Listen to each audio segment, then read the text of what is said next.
It's been 4 months since my heart attack. Oh, damn, it was a heart attack. Hello and welcome. I'm Ashmanix, and today I thought I would try out Katawa Shoujo, the visual novel. Now, I don't really know too much about this visual novel, like, I feel like the most of the visual novels I've been playing on this channel. It was a recommendation by a commenter on the channel. You know who you are.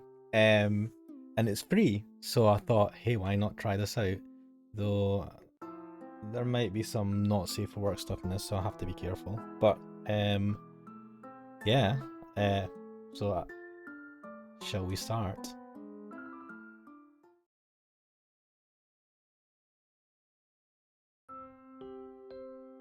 A light breeze causes the naked branches overhead to rattle like wooden wind chimes. This is a popular retreat for couples in the summer. The deciduous trees provide a beautiful green canopy, far out of sight of teachers and fellow students. But now, in later winter, it feels like I'm standing under a pile of kindling. I breathe into my cupped hands and rub them together furiously to prevent them from numbing in this cold. Just how long am I expected to wait out here anyway? I'm sure the note said 4 PM. Says this person called Hisao. Ah yes, the note. Slipped between the pages of my math book while I wasn't looking. As far as cliches go, I'm more of a fan of the letter in the locker, but at least this way shows a bit of initiative. As I ponder the meaning of the note, the snowfall gradually thickens. The snowflakes silently falling from the white painted sky are the only sign of time passing in this stagnant world. Their slow descent upon the frozen forest makes it seem like time has slowed to a crawl. The rustling of dry snow underfoot startles me, interrupting the quiet mood. Someone is approaching me from behind. Oh. Hi, Hisao, you came? A hesitating, barely audible question. However, I recognise the owner of that dainty voice instantly. I feel my heart skip a beat. It's a voice I've listened to hundreds of times, but never as more than an eavesdropper to a conversation. I turn to face this voice, the voice of my dreams, and my heart begins to race. Oh.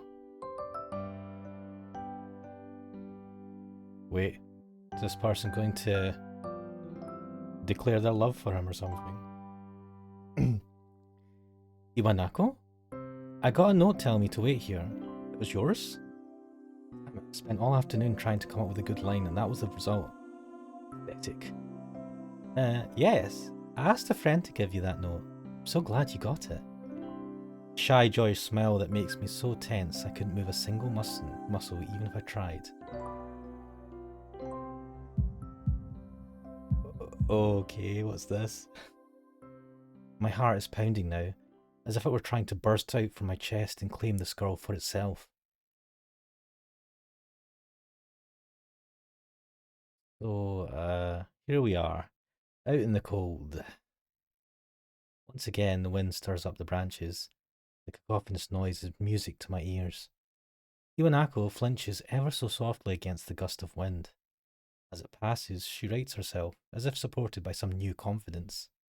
Her eyes lock with mine, and she lazily twirls her long, dark hair around her finger. All the while, the anxious beating of my heart grows louder.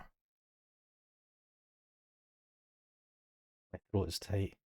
I doubt I could even force a word out if I tried. You see, I wanted to know. Oh, if you'd go out with me. I stand there motionless, save for my pounding heart. I want to say something in reply, but my vocal cords feel like they've been stretched beyond the breaking point. Isao? I reached up to try to massage my throat. This only sends spikes of blinding pain along my arms. Isao? My whole body freezes, save for my eyes, which shoot open in terror. What the hell is happening? Hisao! The beating in my chest suddenly stops, and I go weak at the knees. The world around me, The canopy of bare branches, the dull winter sky, Iwanoko running towards me, all these fade to black. The last things I remembered before slipping away are the sounds of Iwanoko screaming for help and the incessant clatter of the branches above. Whoa, did this guy just, like, have a heart attack? Oh shit, maybe he did. I wasn't really expecting this. Four Leaf Studios presents Katawa Shoujo. I know next to nothing about this game, so we're going in blind.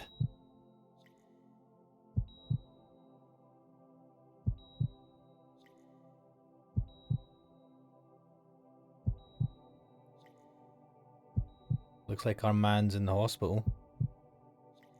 Hopefully he's alright. I mean, I'm assuming he's alright, otherwise the end wouldn't be very long.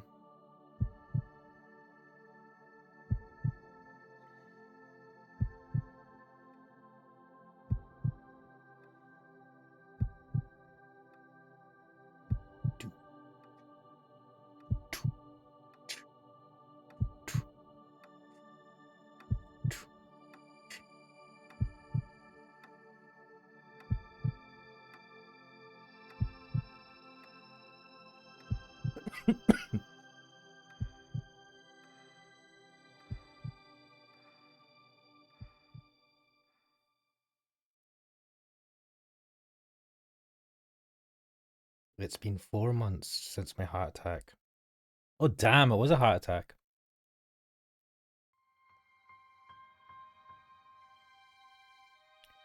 In that whole time, I can probably count the times I've left this hospital room unsupervised on one hand.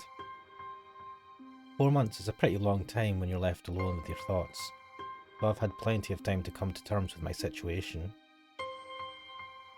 Arrhythmia. That, irregular heartbeat.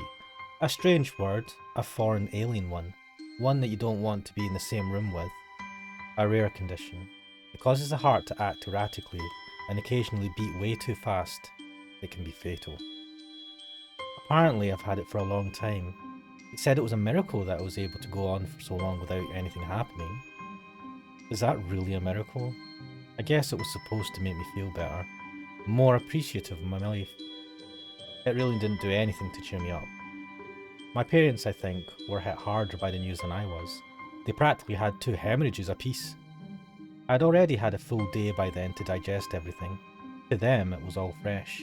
They were even prepared to sell our house in order to pay for a cure. I mean, that's some good parents there. Of course, there isn't a cure. Because of the late discovery of this condition, I've had to stay at the hospital to recuperate from the treatments. When I was first admitted, it felt as if I was missed. For about a week, my room in the ward was full of flowers, balloons, and cards. But the visitors soon dwindled, and all the get well gifts began trickling down to nothing shortly after. I realised that the only reason I had gotten so many cards and flowers was because sending me their sympathy had been turned into a class project. Charming. Maybe some people were genuinely concerned, but I doubt it. Even in the beginning, I barely had visitors. By the end of the first month, only my parents came by on a regular basis. Iwanako was the last to stop visiting. After 6 weeks, I never saw her again. We never had that much to talk about when she visited anyway. We didn't touch the subject that was between us on that snowy day ever again. A hospital? It's not really a place I'd like to live in. The doctors and nurses feel so impersonal and faceless. I guess it's because they are in a hurry and they have a million other patients waiting for them, but it makes me feel uncomfortable. For the first month or so, I asked the head cardiologist every time I saw him for a rough estimate of when I'd be able to leave. He never answered anything in a straightforward way, but told me to wait and see if the treatment and surgeries worked. So I idly observed the scar that those surgeries had left on my chest slowly change its appearance over time, thinking of it as some kind of an omen. I still ask the head cardiologist about leaving, but my expectations are low enough now that I'm not disappointed anymore when I don't get a reply. The way he shuffles around the answer shows that there is at least some hope. At some point I stopped watching TV. I don't know why, I just did. Maybe it was the wrong kind of escapism for my situation. I started reading instead. There was a small library at the hospital. Although it was more like a storeroom for books, I began working my way through it, one small stack at a time. After consuming them, I would go back for more. I found that I liked reading, and I think I even became a bit addicted. I started feeling naked without a book in my hands. But I loved the stories. That was what my life was like. The days became increasingly harder to distinguish from each other, differing only by the book I was reading and the weather outside. I felt like the time blurred into some kind of gooey mass I was trapped inside instead of moving within. A week could go by without me really noticing it. Sometimes, I'd pause in realization, and I didn't know what day of the week it was. But other times, all the things that surrounded me would painfully crash into my consciousness to the barrier of nonchalance I had set up for myself. The pages of my book would start to feel sharp and burning hot, and the heaviness in my chest would become so hard to bear that I had to put the book aside and just lay down for a while, looking at the ceiling as if I was going to cry. But that happened only rarely. I couldn't even cry. Today the doctor comes in and gives me a smile. He seems excited, but not very. It's like he's trying to make an effort to be happy on my behalf. My parents are here. It's been a few days since I've last seen them. Both of them are even sort of dressed up. It's supposed to be some kind of special occasion, not a party. There is this ritual the head cardiologist has. He takes his time sorting his papers, then setting them aside as if to make a point of the pointlessness of what he just did. Then he casually sits down on the edge of the bed next to mine. He looks me in the eyes for a moment. "Hello, Sal. How are you today?" I don't answer him, but I smile a little back at him. "I believe that you can go home. Your heart is stronger now, and with some precautions, you should be fine. We have all your medication sorted out. I'll give your father the prescription." The doctor hands a sheet of paper to my dad, whose expression turns wooden as he reads it quickly. "So many." Take it from his hand. Take a look myself, feeling numb. How am I supposed to react to this? The absurdly long list of medications staring back at me from the paper seems insurmountable. They all blend together in a sea of letters. This is insane. Side effects, adverse effects, contraindications and dosages are listed line after line with cold precision. I try to read them, but it's so futile. I can't understand any of it. Attempting to only makes me feel sicker. All this for the rest of my life, every day? I'm afraid that this is the best we can do at this point. However, new medications are always being developed, so I wouldn't be surprised to see that list fade over the years. Years? What kind of confidence booster is that? I'd felt better if you hadn't said anything at all. Also, I've spoken with your parents and we believe that it would be best if you don't return to your old school. What? Please, calm down, Hisao. Listen to what the doctor... Oh, it's the dad. Listen to what the doctor has to say. Calm down? The way he says it tells me he knew full well that I wouldn't like it. Am I going to be homeschooled? Whatever of my concerns show, it's ignored. We all understand that your education is paramount. However, I don't think that it's wise for you to be without supervision. At least not until we're sure that your medication is suitable. So I've spoken to your parents about a transfer. It's a school called Yamaku Academy that specialises in dealing with disabled students. Disabled? What? Am I? It has a 24-hour nursing staff and it's only a few minutes from a highly regarded general hospital. The majority of students live on the campus. Think of it as a boarding school of sorts. It's designed to give students a degree of independence while keeping help nearby. Independence? It's a school for disabled kids? Don't try to disguise that fact. If it was really that free, there wouldn't be a 24-hour nursing staff and you wouldn't make a hospital being nearby a selling point. Of course, that's only if you want to go, but your mother and I aren't really able to homeschool you. We went out there and had a look a couple of weeks back. I think you'd like it. Looks like I really don't have a choice. Compared to other heart problems, people with your condition usually tend to live long lives. You'll need a job one day and this is a good opportunity to continue your education. Oh man, this is cold. Guys, you'll survive long enough to maybe need a job. You'll probably need a job, so you need to have an education. Just like, Normal folk. Jeez. This isn't an opportunity. Don't call it an opportunity. Don't call it a goddamn opportunity. Well, you should be excited at the chance to go back to school. I remember you wanted to return to school, and while it's not the same one, a special school, that's an insult. That's what I want to say is a step down. It's not that you think. All the students there are pretty active in their own sort of way. It's geared towards students that can still get around and learn, but just need a little help in one way or another. Your father's right. Many of the graduates of the school have gone on to do amazing things. A person doesn't have to be held back by their disability. One of my colleagues in another hospital is a graduate. Don't care. A person doesn't have to be held back by their disability. That's what a disability is. I really hate that something so important was decided for me, but what can I do about it? A normal life is out of the question now.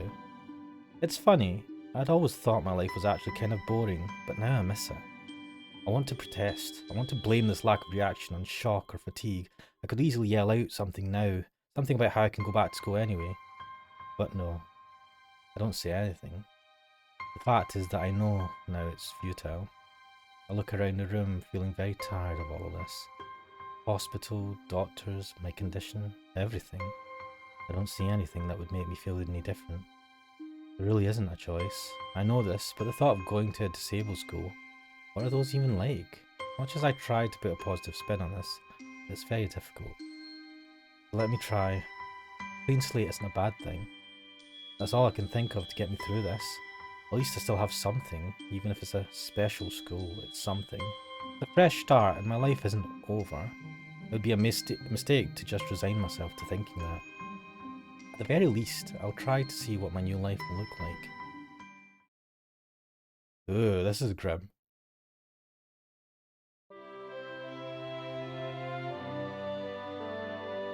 What?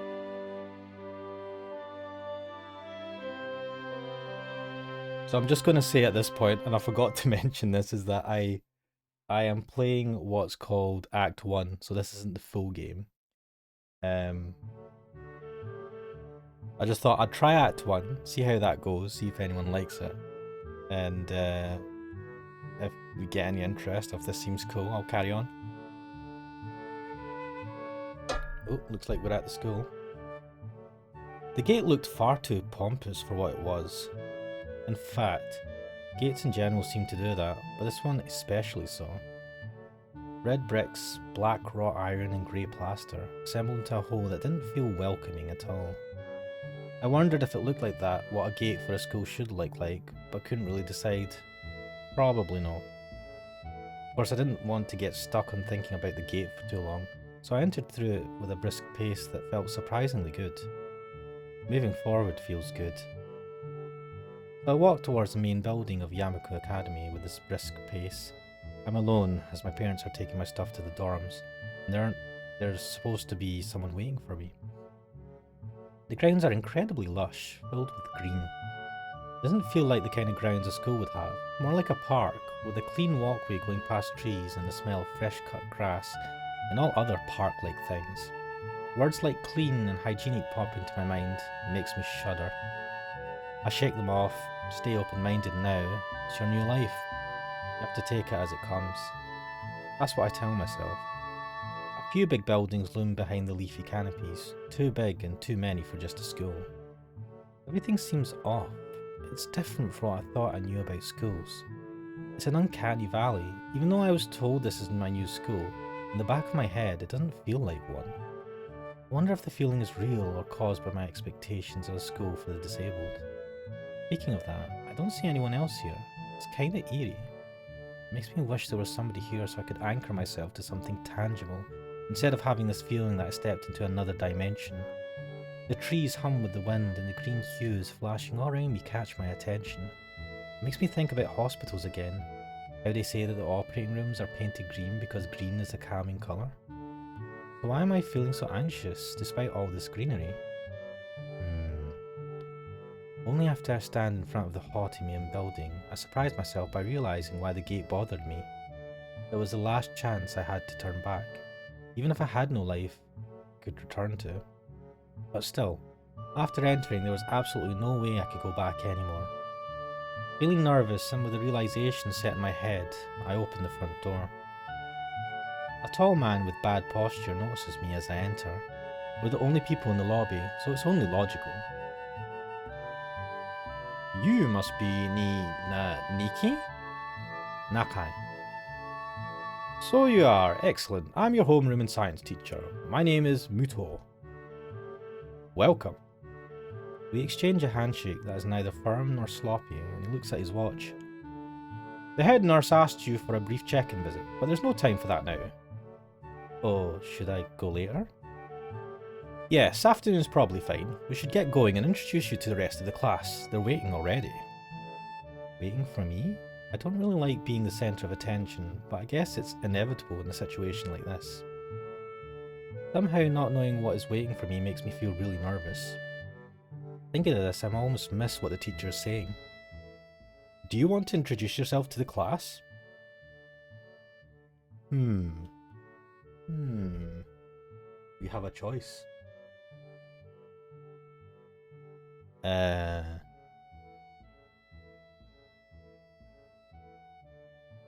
suppose, yeah, why not? Yeah, sure, I mean, isn't that normal? Of course, but not everyone likes to be at the centre of attention. I'm probably one of those people, but I guess I should be the one to give the first impression of myself. And I'm back. Apologies for that slight jump cut. Had to answer a call there.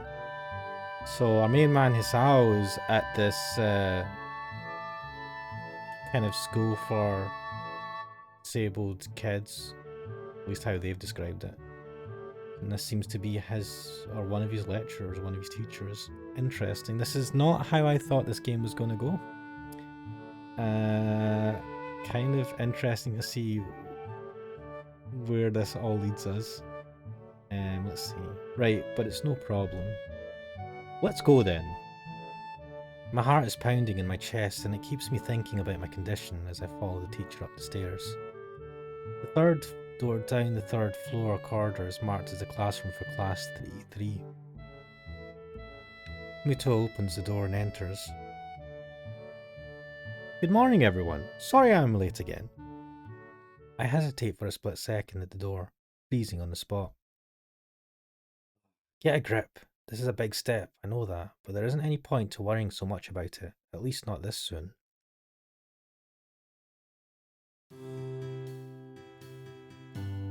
I follow the teacher into the classroom and look around. Partially so I won't have to meet the curious gazes of my new classmates. It's pretty spacious. The ceiling is unusually high and there's lots of space left over around and in between the desks.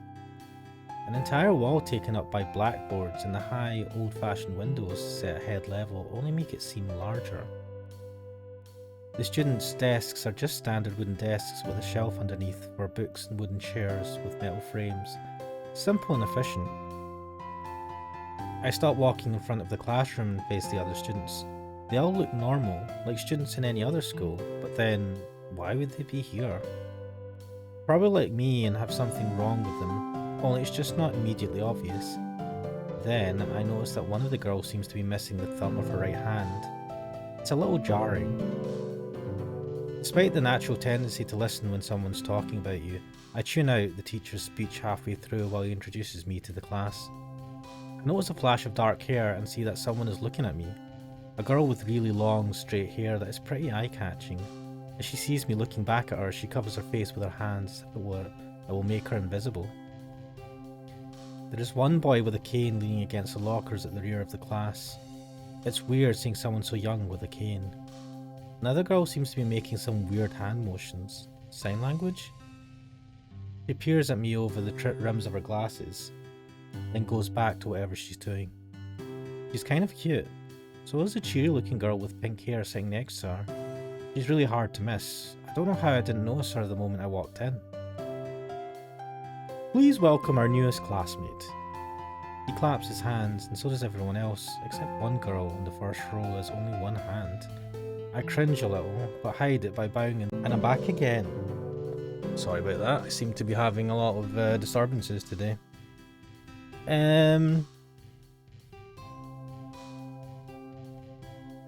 Let's see, so he claps his hands and so does everyone else except one girl in the first row who has only one hand. I cringe a little, but hide it by bowing in thanks for this applause I did not deserve. Collective silence tells me that I should open my mouth now. So, I'm Hisao Nakai, and after that? My hobbies are reading and soccer. I hope to get along well with everyone, even though I'm no new student here. And after that? Being so boring. This is exactly like every self-introduction ever. I should say something more exciting. I end up saying nothing and the teacher picks up from there. Everyone seems to be satisfied even with what little I said, though a few girls are whispering to each other, throwing glances at me. It could have gone worse. I listen to the teacher as he drones about getting along while letting my gaze sweep across the classroom. Everyone seems to be listening to him intently, and when he's done, they clap their hands again, which feels like a weird thing to do. The first row girl claps on this round, with her one hand against her other wrist that ends in a bandaged stump. It makes me feel a little bad. We're going to be doing some group work today, so that'll give you a chance to talk with everyone. Is that okay with you? Yeah, it's fine with me. That's good. You can work with Hakamichi. She is the class representative. She can explain anything you might want to know. And who else would be able to do that better, right? How could I know? The teacher passes out the day's assignments and announces that we'll be working in groups of 3. It hits me that I don't know who Hakamichi is. Slow, the teacher seems to catch my helpless expression. Oh, right. Hakamichi is right there. Shizune Hakamichi. As he calls out her name, the cute, bubbly-looking girl with bright pink hair and gold eyes waves her hand at me. I take a seat next to her by the window. Hey, I guess you're Hakamichi, right? It's nice to meet you. Ha ha ha. What? I'm caught off guard by her laughter. It's nice to meet you too, but I'm not Hakamichi. I'm Misha. This is Hakamichi, Shi-chan. Giggling, Misha points to the girl next to her, the one I saw using sign language before. It looks like she has been staring at me this whole time. She nods once, nonchalantly, to show that she acknowledges my presence, but only barely. She has short, yet carefully, neatly brushed hair, a pair of oval-shaped glasses balanced on the tip of a dainty nose, and dark blue eyes that seem to alternate every few seconds between analytical and slightly bored. It's nice to meet you. She immediately looks at Misha, who smiles and makes a few quick gestures with her hands. Hakamichi nods and makes a few gestures of her own. I start to wonder if the teacher was messing with me, saying things like, "You'll be able to talk to people," and "Who better to explain things to you?" I can see you're a little confused, right? But I understand why you would think I was Shi-chan. Shi-chan is deaf, so I'm the person who translates things back and forth for her. I'm like an interpreter. She says it's nice to meet you too. You're the new student, aren't you? Well, Shi-chan, of course he is. If he wasn't, he would have been standing up there for no reason, right? Right? He seems like a very interesting person, doesn't he? We knew there was going to be a new student, but we didn't know you would be here today so soon. He-chan, right? He-chan? Yup, it fits, doesn't it? Did I say out loud? It's just a surprise.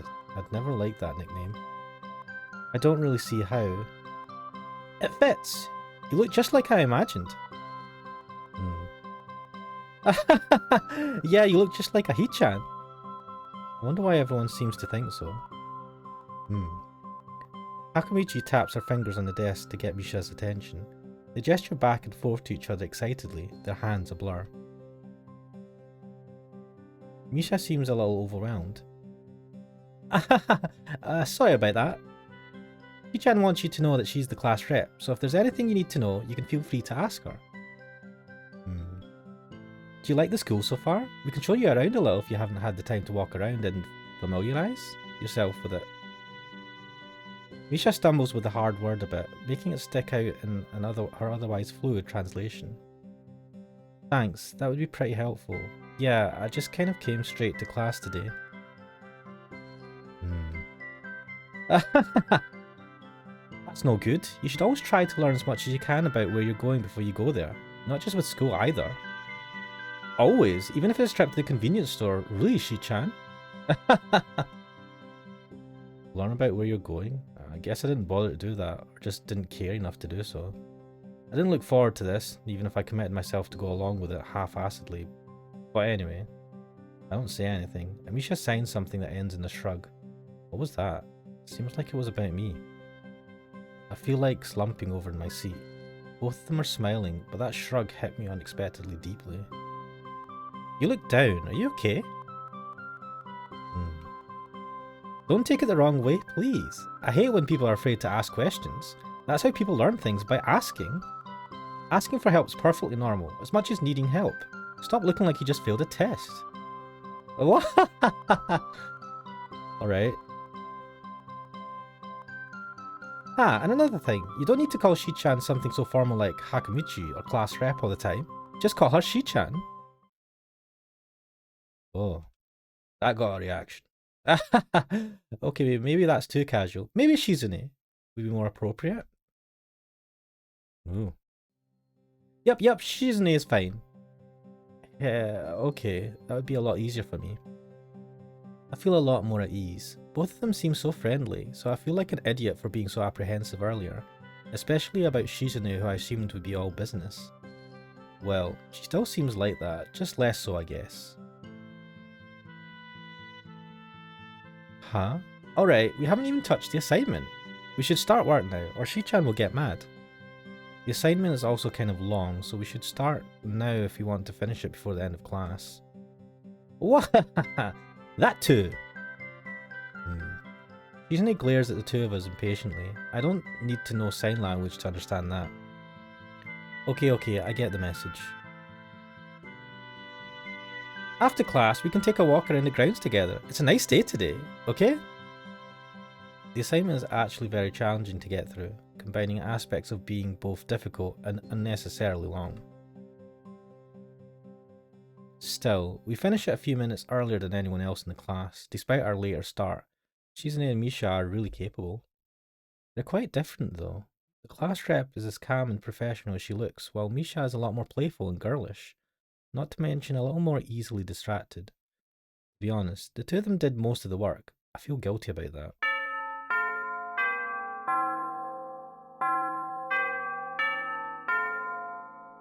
The clock tower bell rings, signalling the end of the period. Time for lunch. Without knowing what else to do, I follow Misha, who's beckoning me into the hallway and down the stairs. We descend even below the lobby where I met Muto, down to the bottom floor. Just like everything in the school, the cafeteria seems too spacious and oddly modern in contrast to the classic exterior. Its big arched windows give to the courtyard towards the main gate. It's the cafeteria! Her enthusiastic statement of the obvious makes people around us stare, but Misha doesn't seem to care, so we proceed to the line. There is a rather long list of menu options, which seems great until I realise that many of them are to accommodate students who need special diets. How nice. It almost feels like I'm back at the hospital, eating portions measured with scientific precision to meet the needs of the patients. I pick something at random and follow Shizune to a table, sitting opposite of her. As I nibble indifferently at the food I'd rather not eat, Misha pokes me in the side to get my attention and points to Shizune. I don't understand signs, so the point escapes me. Maybe looking at a person who talks to you is proper and polite? You want to know something? What? About anything. We're your guides, so you should ask if there's something. I wonder. Let's ask about the library. Oh yeah, is there a library in the school? Lately I've gone into reading a lot, so I'd like to check it out.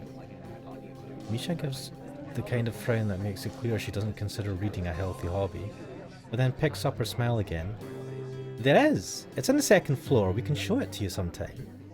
Thanks. I return to my food while the girls talk between themselves. Misha and Shizune sign back and forth very animatedly.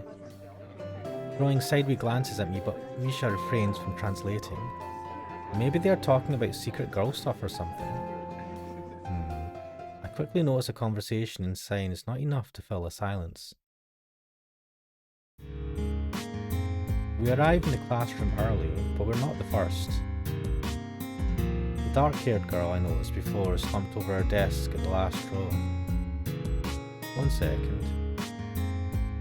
Right. I don't know if you can tell, I'm gonna have... Oh man, the music volume is ramped back up, what the hell?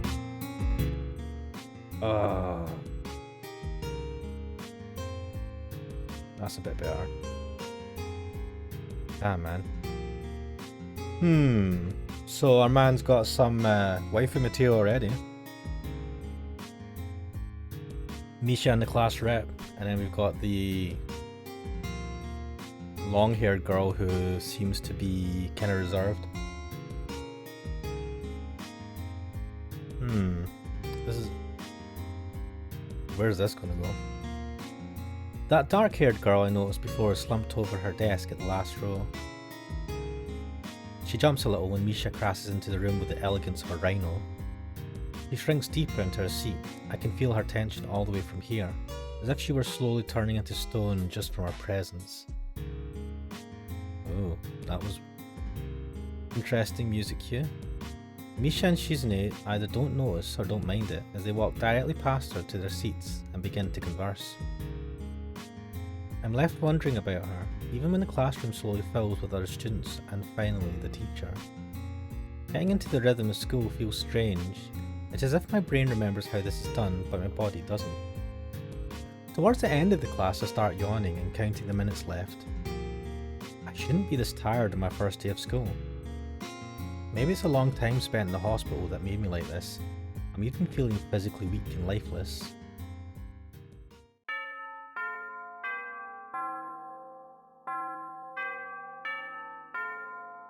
Before long, the final bell rings. Yes, home time!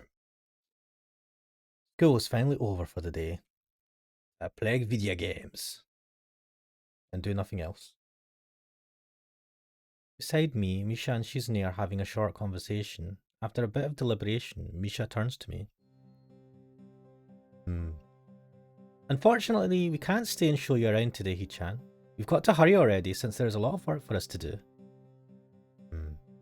You'll find your way around here, I'm sure of it. Ah, wait. The teacher said I'd have to see the nurse. Where do I have to go? Is that so? We can at least show you that much. Come on, the nurses have their own building, so we have to go outside. We join the flow of students making their way down the stairwell and outside, with the girls pointing out other senior classrooms in the same hallway as ours. When we get outside, the girls make their way to the smaller building right next to the school. It's built in the same style, so it looks like it's actually a part of the main building. This is the auxiliary building here. There's a lot of official and important stuff inside, like the Yamako Foundation office and all the nurses' offices. They even have a swimming pool. How is that official? Don't be silly, Hee-chan. It's for physical therapy, of course. Anyway, all the nursing staff facilities are in there too. The head nurse's office is on the first floor. You'll be fine from here, right? We'll be going then. See you tomorrow. A whole building for stuff that has nothing to do with the actual education? Guess it's necessary for a place like this. Whoa man, this looks like a prison. I walk in hoping that this really will only be a quick visit like the teacher said. On a white door on the left is a green cross with the text head nurse and a nameplate. A voice from the inside responds to my knock almost immediately, but I can't quite make it out. Now let me think. I wonder what this nurse is like. It sounded a bit like an invitation to open the door, so I invite myself further in. The room is not large and it smells strange, but a friendly-looking man turns around on his office chair to face me as I enter. His desk is neat and tidy, but the bin under the table is overflowing with used medical utensils, and there are at least a dozen coffee cup rings lingering on the desk. Hello there, what can I do for you today? He is young-looking and sort of rugged, but the dimples in his cheeks wash that impression away when he smiles. Ooh, dimples. Are you the nurse? He smiles like a person who has heard this very same question hundreds of times. Why, yes I am. It says so on the door, no? You can call me by my name or just the nurse like everyone else. Of course, I shake off my confusion, realizing I probably should grab his extended hand. His handshake is rather firm and friendly. Right, I'm a new student, and my homeroom teacher told me to come and meet you. My name is Hisao Nakai. His eyes light up with revelation, and he snaps his fingers. Oh, you're that Nakai. I was just reading your file in the morning. Some kind of chronic arrhythmia and related congenital heart muscle deficiency, right? He gestures me to sit down in a vacant armchair in front of his desk. Yes. Good, well, you've probably been briefed about the school enough, so I'll just go over this quickly. We have all kinds of facilities available, mostly physical therapy and such. There's always someone from my staff around, even at night, so never hesitate to call us if there's a problem. The famous 24-hour nursing staff. Wow, this is like a hospital. Well, not exactly. For instance, we don't do brain surgery here. His joke feels so out of place that I'm left thinking why he even said it. Yeah, just that it's really weird to have so many medical people at school. You'll get used to it. I'm not so sure of that myself, but I don't let the nurse know it. Now, let me just find your file again. While he searches for something from his computer and shuffles stacks of papers around, I let my gaze wander around the room. It's the epitome of generic, I'd like to say. Beige walls and ceiling, dark grey laminate flooring, and all the equipment you'd expect from a school nurse's office. Even the ridiculous educational posters are hanging on all four walls, reminding me to eat properly 3 times a day and from all the food groups. Smiling, the nurse draws a thick file from a stack of similar thick files and opens it. This guy's goofy ass smile, man. So, you already have medication for arrhythmia. Just remember to take your pills every morning and evening or it won't be much help. Apart from that, do you do any sports? Rash stuff like, I don't know, boxing? He grins to his own joke, but I don't. Well, I played soccer occasionally with some classmates. Alright, I'm afraid I'm going to have to recommend you refrain from doing that, at least for the time being. Oh. My lack of reaction makes him raise an eyebrow, but really, I'm not too bothered by him forbidding me to kick a ball around. I guess I never did it out of burning passion for the sport, just to have something to do. Any kind of concussion might be very dangerous to your heart, and risking another attack is not a good idea. Was the previous one caused by a sudden concussion to the chest area? There is no mention of the cause in your papers. Not exactly. I sidestep the question acceptably, and he glances at me over his papers with a more serious expression on his face. Still, you need to keep your body healthy, so some exercise would do you good. We have physical therapy and such available as I said, but I don't think you really need such heavy measures. Just get some light exercise regularly. Brisk walks or even light jogging, jumping rope and that sort of thing. Swimming maybe? There's a pool here. So I was told. You are? Very good. At any rate, I'm sure you've been told this before. You just need to take care not to overexert yourself. He wags his finger to emphasize the point. No need really, I've heard this 1,000 times already. Absolutely no unnecessary risks. Take care of yourself. Okay. He goes over my papers one more time and sets them on the desk, obviously content. Good, that's it then. Come meet me if you ever need something. I'm ushered out before I even realised it. A quick visit indeed. I end up standing in front of the main building and the auxiliary building, although to my eyes they look like one and the same. It's the first real look I get at the other students, so I watch people coming out of the school, going towards the gate or the dorms. Everyone seems to know where they're going, and I still keep thinking that most of them don't look too special for being students at a special school. Then again, neither do I. Does that make me one of them? One of us? I should go somewhere too, to prevent me from getting lost. Around dinner time, but I feel tired instead of hungry. The awareness in me only grows as I trudge towards the dorms, set a little way apart from the main building complex. There is a garden of sorts between the school and the dorms, shrubbery, flowers, and that overbearing smell of fresh cut grass that fills the atmosphere. I love the smell of fresh cut grass in the summer, mainly because, well, when it's a sunny day, mainly because we hardly get any sunny days up in Scotland. This place actually looks kind of nice.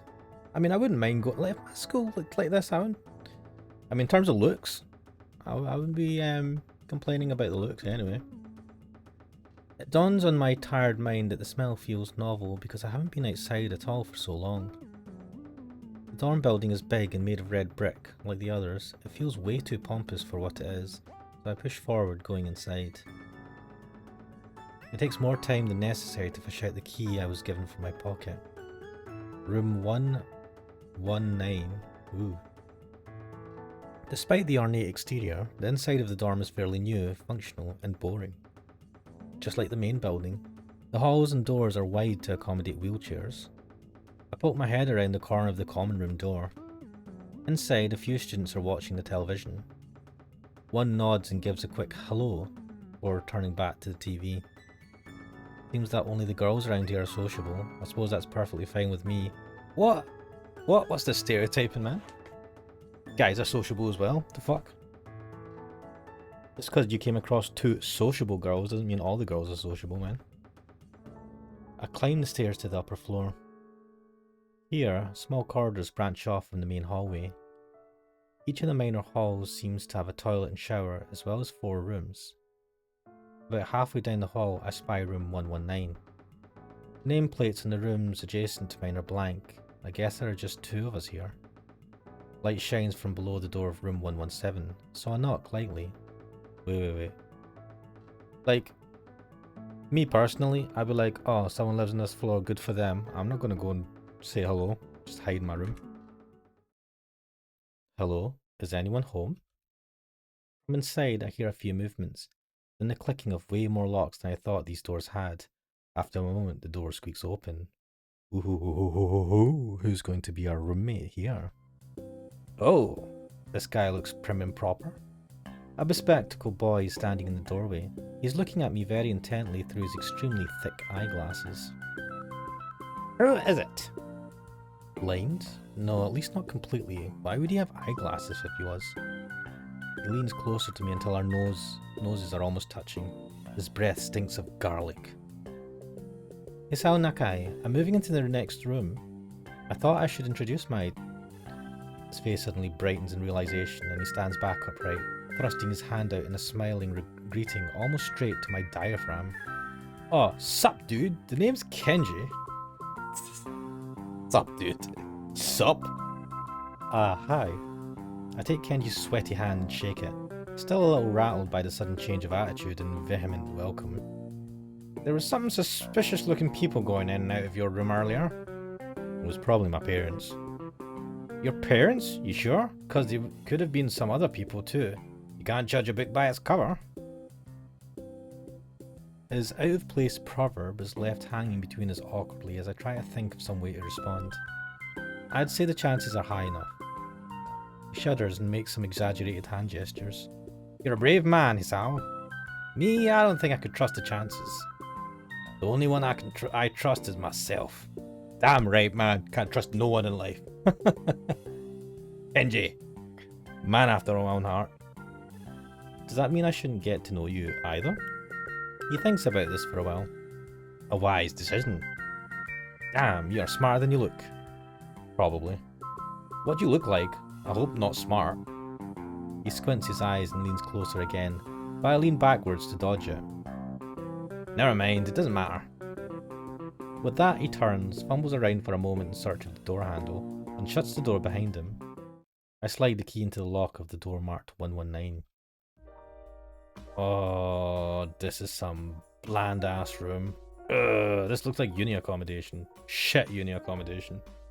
Or college accommodation, if you're in America. Bleak beige walls, white linen, a desk made of some type of light wood, ugly curtains. Just like home. It's no one's room, impersonal, like my hospital room was. My bags are sitting at the foot of my bed, looking a lot emptier than they did this morning. The closet's sitting open, stocked with my clothes. Also, it seems that there are a number of school uniforms hanging there as well. A note is pinned to the sleeve of one of the shirts. Hi, Hee-chan.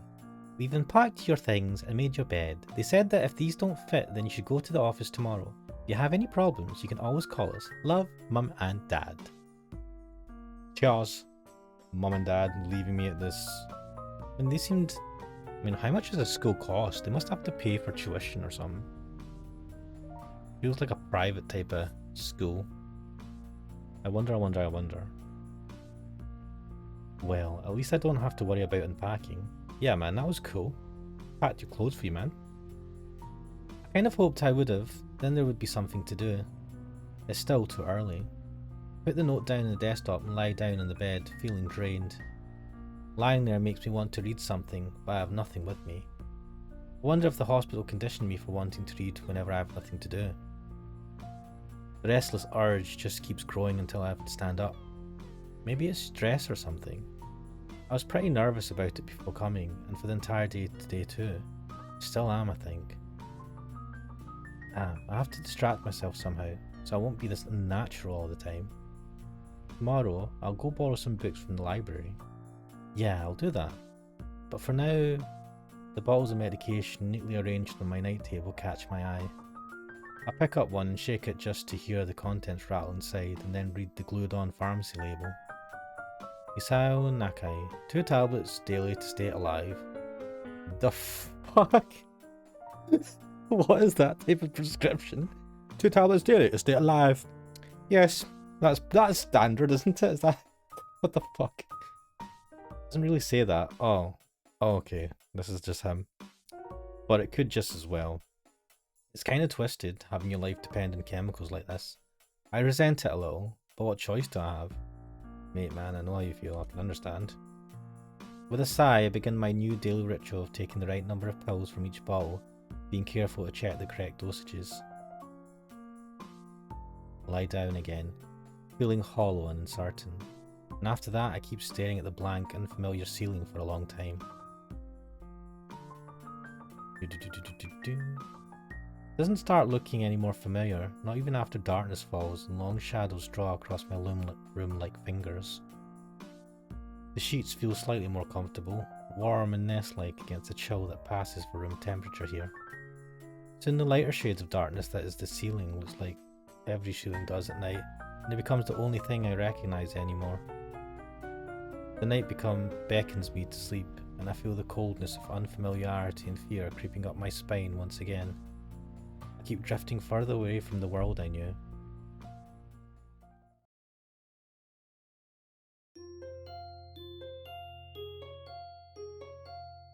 Katawa Shoujo.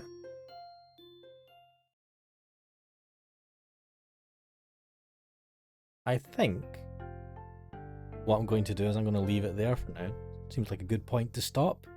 So that was, well, this is the first video I've done on Katawa Shoujo Act 1. So I honestly didn't have a clue what I was getting myself into, and this seems... Well, I wasn't expecting the setting to be this. I did actually see some sort of description for the game about some people being disabled in the game, but I didn't like pay it too much attention. But yeah, like, so he's at this special school for people with kind of health conditions of various sorts. The school seems pretty like well equipped and new, even though the building from the outside looks old. But the students seem, I mean, the 2 girls that you met in class seemed pretty cool. The nurse seems a bit dodgy. I think there's something up with that nurse, man. He's too cheery. Dunno. Seems interesting. If you like this video, please like. If you dislike, dislike. I'd appreciate any comments. And I might actually do more videos on this, some more recordings, depending on how I feel. This looks interesting. I might carry this on. Might even do the full game instead of just Act 1, but I'll see how things go. But for now, I'm Ashmanix, and thanks a lot for watching. Bye!